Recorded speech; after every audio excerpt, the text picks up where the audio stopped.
Hello दोस्तों, मैं हूं अंजुलेश पटेल और आपके अपने विमान एकेडमी में स्वागत है। आज मैं पढ़ाने वाला हूं कॉस्मोस एंड सोलर सिस्टम का पार्ट 4। यदि पार्ट 1, पार्ट 2, पार्ट 3 नहीं देखे हैं तो वीडियो के नीचे लिंक दिया गया है, जाके देख लें। और जब पार्ट 1, पार्ट 2, पार्ट 3 देखेंगे तभी ये पार्ट 4 समझ में आएगा। मैं पार्ट 3 में पढ़ा चुका था कि सूर्य ग्रहण और चंद्र ग्रहण कब होता है, साल भर में सूर्य ग्रहण और चंद्र ग्रहण कितने बार होता है, इसकी समय अवधि कितनी है और ये कब होता है, यानी फुल मून डे और न्यू मून डे। अमावस्या और पूर्णिमा के दिन ही सूर्य ग्रहण और चंद्र ग्रहण होता है। हम ये भी बताए थे कि अमावस्या और पूर्णिमा साल भर में 24 बार होता है, तो 24 बार सूर्य ग्रहण और चंद्र ग्रहण नहीं होता है, बल्कि अधिकतम देखा जाए अधिक से अधिक तो 6 से 7 बार होता है और कम से कम 4 से 5 बार होता है। तो हम पार्ट 3 में हम आपको पढ़ा चुके हैं। यदि आप वीडियो नहीं देखे हैं तो नीचे लिंक दिया है, आप जाके देख सकते हैं। अब आज मैं पढ़ाने वाला हूं कि उपभू और अपभू किसे कहते हैं। अपभू और उपभू किसे कहते हैं। तो ये सूर्य है, पृथ्वी सूर्य की परिक्रमा करती है और पृथ्वी की परिक्रमा चंद्रमा करती है। तो पृथ्वी की परिक्रमा चंद्रमा करती है। जो चंद्रमा का मार्ग होता है वो दीर्घ वृत्ताकार होता है, दीर्घ वृत्ताकार। यानी हम सरल शब्दों में कह सकते हैं कि चंद्रमा पृथ्वी की परिक्रमा दीर्घ वृत्ताकार मार्ग पर करती है। तो दीर्घ वृत्ताकार मार्ग ये बना हुआ है। मार्ग ही चित्र के माध्यम से मैं आपको समझाने वाला हूं और चित्र आपके सामने है। तो देखिए कि पृथ्वी है, पृथ्वी के चारों तरफ यानी दीर्घ वृत्ताकार मार्ग पर चंद्रमा इसकी परिक्रमा करती है। तो जब चंद्रमा पृथ्वी के निकट होगा, जब चंद्रमा पृथ्वी के निकट होगा उसको हम कहते हैं Prezi.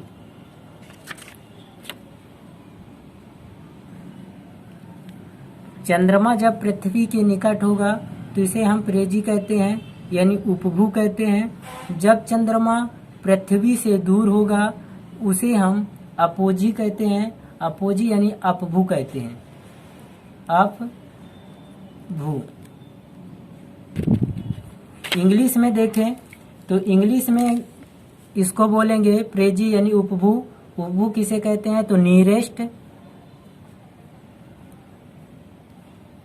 Nearest position of moon from earth. यानी चंद्रमा जब पृथ्वी के सबसे निकट होगा तो उसे हम प्रेजी यानी उपभू कहते हैं। और अपोजी किसे कहते हैं तो forest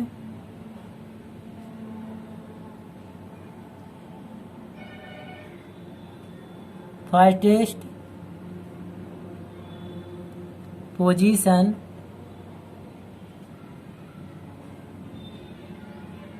of moon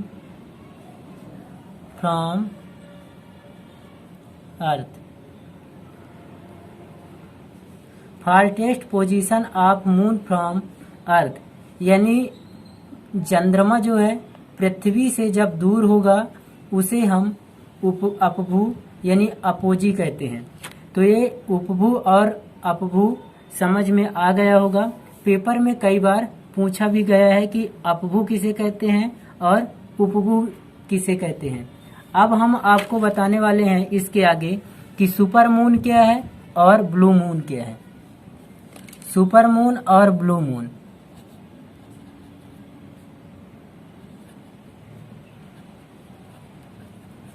super moon और ब्लू मून यानी सुपर मून किसे कहते हैं और ब्लू मून किसे कहते हैं। तो सुपर मून है जब चंद्रमा उपभू स्थिति पर है, उपभू यानी प्रेजी स्थिति पर है और पूर्णिमा का दिन हो तो चंद्रमा सामान्य से बड़ा दिखाई देता है।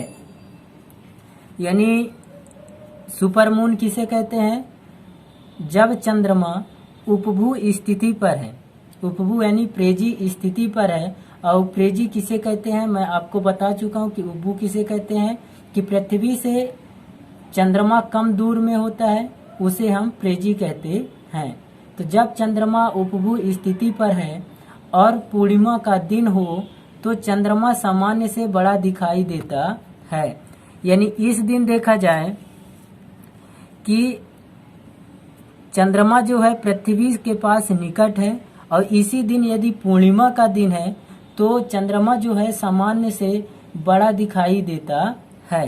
तो सुपरमून आपको समझ में आ गया होगा। सुपरमून किसे कहते हैं? जब चंद्रमा उपभू स्थिति पर है और पूर्णिमा का दिन हो तो चंद्रमा सामान्य से बड़ा दिखाई देता है, उसे हम सुपरमून कहते हैं। ब्लू मून किसे कहते हैं? एक कैलेंडर महीने में 2 पूर्णिमा का दिन होना ही ब्लू मून कहलाता है। यानी 2 full moon day in 1 calendar month, 2 full moon day in 1 calendar month, यानी एक कैलेंडर महीने में 2 पूर्णिमा का होना ही ब्लू मून कहलाता है। ऐसे महीने होते हैं जिसमें 2-2 पूर्णिमाएं होती है, तो जिसमें 2 पूर्णिमा होती है उसको हम ब्लू मून डे कहते हैं या ब्लू मून कहते हैं। अब हम इसके आगे देखेंगे कि चंद्रमा को हम पृथ्वी से कितना प्रतिशत भाग देख सकते हैं, यानी चंद्रमा का कितना प्रतिशत भाग पृथ्वी से हम देख सकते हैं। तो चंद्रमा का कितना प्रतिशत भाग हम पृथ्वी से देखेंगे, इसको भी मैं आपको चित्र के माध्यम से समझाऊंगा। तो चलिए मैं चित्र बना लूं कि इधर पृथ्वी है,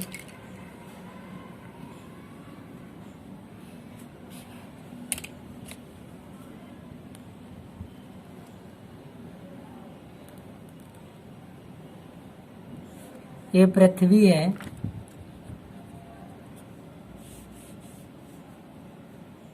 और यहाँ चंद्रमा है। चंद्रमा जो है पृथ्वी से छोटा है,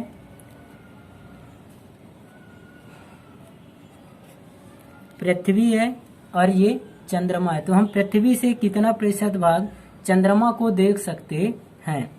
तो यहाँ से यदि देखोगे आप इस स्थिति पर हैं, यदि स्थिति पृथ्वी पर आप यहाँ हैं तो चंद्रमा को आप आधा पूरा देख सकते हैं, यानी आधा भाग हम देख सकते हैं पृथ्वी से।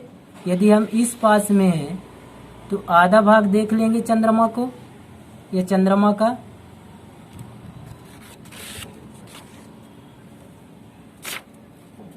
चंद्रमा का 50% भाग हम पृथ्वी के इस स्थिति से देख पाते हैं जहां पर हैं। और यदि जो यहाँ पोल में है, ध्रुव में, यदि यहाँ से देखोगे तो चंद्रमा का कुछ भाग जो इस स्थिति पर है, तो चंद्रमा का कुछ भाग ऐसे यहाँ से थोड़ा ज्यादा दिखेगा, और यहाँ से भी देखेंगे तो ये आधे से कुछ ज्यादा दिखेगा, यहाँ तक दिख जाएगा, यानी इसके आगे तक का भाग दिख जाएगा।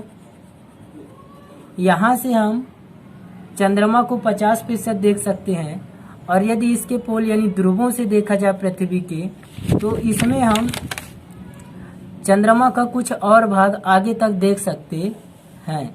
यानी टोटल कहा जाए कि हम पृथ्वी से चंद्रमा का कितना प्रतिशत भाग देख सकते हैं, तो 50 यहाँ से होगा और 6 यहाँ से, यानी 56% भाग हम पृथ्वी से चंद्रमा को देख सकते हैं। तो पेपर में आ जाए कि चंद्रमा का कितना प्रतिशत भाग हम पृथ्वी से देख सकते हैं, तो सही उत्तर होगा 56% भाग हम पृथ्वी को 56% भाग हम पृथ्वी से चंद्रमा को देख सकते हैं। यदि हम अलग अलग जगह से देखें तो 56% देख सकते हैं। यदि हम एक ही जगह से देखें तो 50% देख सकते हैं। यदि हम यहाँ से देखें तो 50 यहाँ से देख लेंगे, और यहाँ से इस दोनों जगह से देखें तो और 6% हम देख लेंगे, यानी 56% भाग हम पृथ्वी से चंद्रमा को देख सकते हैं। अब देख लेते हैं कि उपसौर और अपसौर किसे कहते हैं। उपसौर और अपसौर किसे कहते हैं। तो सूर्य की परिक्रमा पृथ्वी करती है। सूर्य की परिक्रमा पृथ्वी करती है।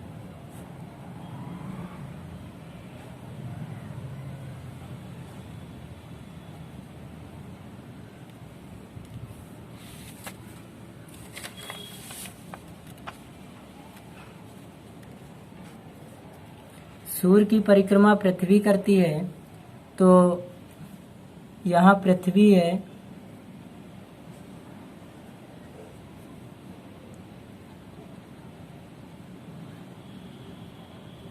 और यहाँ पृथ्वी है। तो उपसौर और अपसौर किसे कहते हैं, पेरिहेलियन और अफेलियन किसे कहते हैं। तो जब पृथ्वी सूर्य के नजदीक होती है, जब पृथ्वी सूर्य के नजदीक होती है, उसे हम कहते हैं पेरिहेलियन। पेरिहेलियन यानी उपसौर।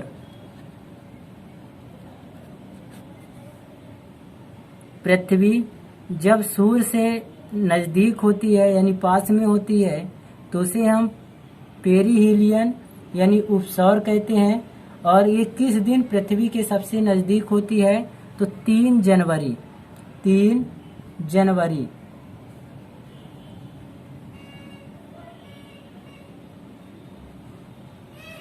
3 जनवरी के दिन पृथ्वी जो है सूर्य के सबसे निकट होगा, इसी को हम पेरिहेलियन कहते हैं।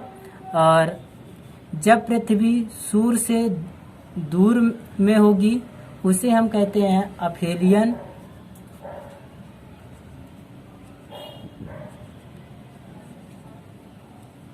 अफेलियन यानी अपसौर। और किस दिन जो पृथ्वी है सूर्य से अधिक दूर में होगी, तो उस दिन होगा 4 जुलाई। 4 जुलाई 4 जुलाई के दिन पृथ्वी जो है सूर्य से अधिक दूर पर होगी। 3 जनवरी के दिन पृथ्वी जो है सूर्य से पास में होगी। ये कितने मिलियन किलोमीटर में है, तो मिलियन किलोमीटर में हम देखें तो ये है 152.1 मिलियन किलोमीटर। और इसका देखा जाए तो 147.1 मिलियन किलोमीटर। Million kilometre. तो 3 जनवरी के दिन सन जो है, पृथ्वी जो है सन से कितने किलोमीटर की दूरी पर है, 147.1 मिलियन किलोमीटर। और 4 जुलाई को 152.1 मिलियन किलोमीटर। तो ये उपसौर और अपसौर आपको समझ में आया होगा कि on 3 January the distance between earth and sun is minimum and on 4th of July it is maximum. यानी 3 जनवरी को पृथ्वी और सूर्य के बीच न्यूनतम दूरी उपसौर होती है, जबकि 4 जुलाई को यह दूरी अधिकतम अपसौर होती है। तो उपसौर और अपसौर आपको समझ में आ गया होगा। अब आगे हम देखते हैं, अब हम देखेंगे कि पृथ्वी और चंद्रमा के बीच कितने डिग्री का झुकाव है। पृथ्वी और चंद्रमा के बीच कितने डिग्री का झुकाव है, इसको भी चित्र के माध्यम से देख लें। ये सन है, तो इधर भी पृथ्वी है, घूमते घूमते ऐसे इधर भी आ जाएगी। तो हम देखेंगे कि चंद्रमा और पृथ्वी के बीच कितने डिग्री का झुकाव है। तो चंद्रमा और पृथ्वी के बीच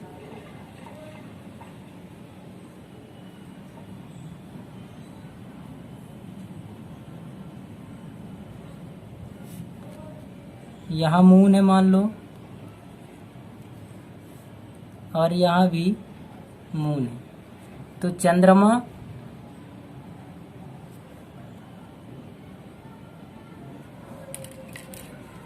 और पृथ्वी के बीच 5 डिग्री का टिल है। 5 degree tilt between these two orbit, यानी इन दोनों कक्षाओं के बीच 5 डिग्री का झुकाव होता है। पृथ्वी और चंद्रमा के बीच 5 डिग्री का झुकाव होता है। तो इसमें हम देखें कि सन यहाँ है, पृथ्वी यहाँ है, और इसमें 5 डिग्री का झुकाव है, तो चंद्रमा ऐसे परिक्रमा करती है। तो इसमें पूर्णिमा और अमावस्या किस दिन होगा? पूर्णिमा और अमावस्या कब होगा? तो जैसे देखते हैं कि सन यहाँ है, तो सन की जो प्रकाश है चंद्रमा पर इधर पड़ेगी, तो इस वाले भाग में उजेला रहेगा, इधर अंधेला रहेगा। पृथ्वी से देखेंगे तो अंधेला रहेगा, यानी इस साइड उजेला रहेगा, सन की प्रकाश पड़ेगी तो, और चंद्रमा के इस साइड अंधेरा रहेगा। इसको हम कहते हैं अमावस्या।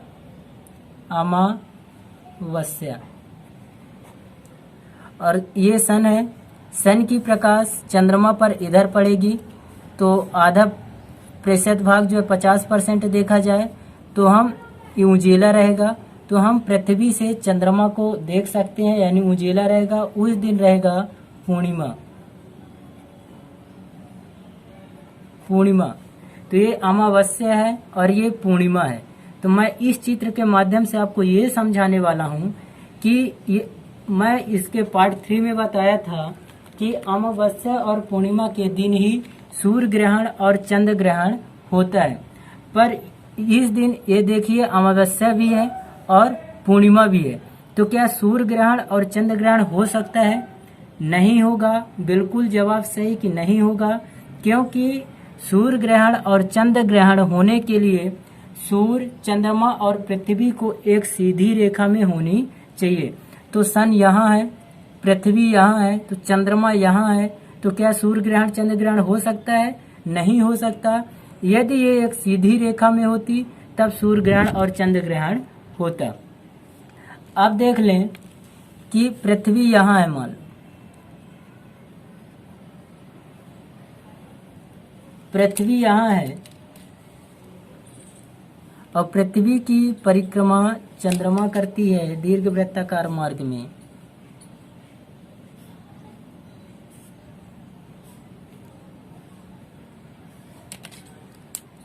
तो यदि चंद्रमा यहाँ आ गया परिक्रमा करते घूमते घूमते अर्थ और सन के बीच में यदि मून आ गया, यानी सूर्य और पृथ्वी के बीच में चंद्रमा आ गया, तो सूर्य का जो प्रकाश है इधर पड़ेगा, तो इस साइड भाग उजेला रहेगा और इधर अंधेरा रहेगा। तो चंद्रमा की जो छाया पृथ्वी पर पड़ेगी, चंद्रमा की छाया जब पृथ्वी पर पड़ेगी तो उस दिन होगा सूर्य ग्रहण। छाया इस पर पड़ेगी तो पृथ्वी से चंद्रमा नहीं दिखेगा, अंधेरा रहेगा। तो इस दिन कौन सा होगा? अमावस्या।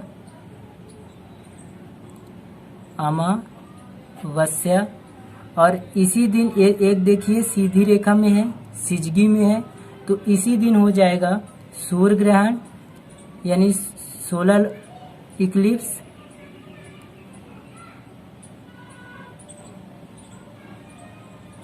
सोलर इक्लिप्स इसी दिन होगा।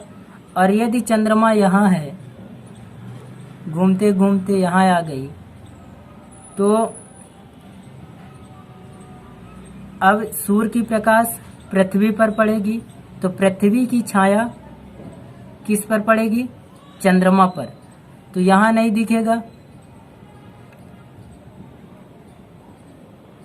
पृथ्वी की छाया चंद्रमा पर पड़ेगी, तो इस दिन होगा पूर्णिमा।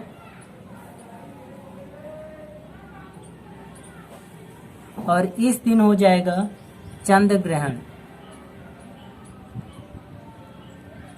चंद्र ग्रहण जब चंद्रमा की छाया पृथ्वी पर पड़ती है तो अमावस्या का दिन हो और सोलर इक्लिप्स यानी सूर्य ग्रहण होगी उस दिन, और जब पृथ्वी की छाया चंद्रमा पर पड़ती है तो उस दिन पूर्णिमा होती है, और उसी दिन पूर्णिमा के दिन ही चंद्र ग्रहण होता है। तो ये आपको ये समझ में आ गया होगा कि पृथ्वी और चंद्रमा की कक्षाएं समतल पर नहीं है, because the orbit of earth and moon are not on the same plane 5 tilts between these two orbit, यानी इन दोनों कक्षाओं के बीच 5 डिग्री का झुकाव होता है। इसलिए प्रत्येक अमावस्या और पूर्णिमा के दिन सूर्य ग्रहण और चंद्र ग्रहण नहीं होता। सूर्य ग्रहण और चंद्र ग्रहण उसी दिन होता है जब सूर्य, पृथ्वी और चंद्रमा एक सीधी रेखा में होती है, और अमावस्या का दिन है तो सूर्य ग्रहण होगा, यदि पूर्णिमा का दिन है तो चंद्र ग्रहण होगा। यदि ये वीडियो पसंद आया हो तो दोस्तों को शेयर कीजिए, और यदि मेरे चैनल में आप पहली बार आए हैं तो चैनल को सब्सक्राइब कर लीजिए, क्योंकि जियोग्राफी का जो क्लास है डेली चलता है, और जैसे ही वीडियो अपलोड होगा चैनल सब्सक्राइब किए रहेंगे तो लिंक सबसे पहले आपको मिलेगा। धन्यवाद।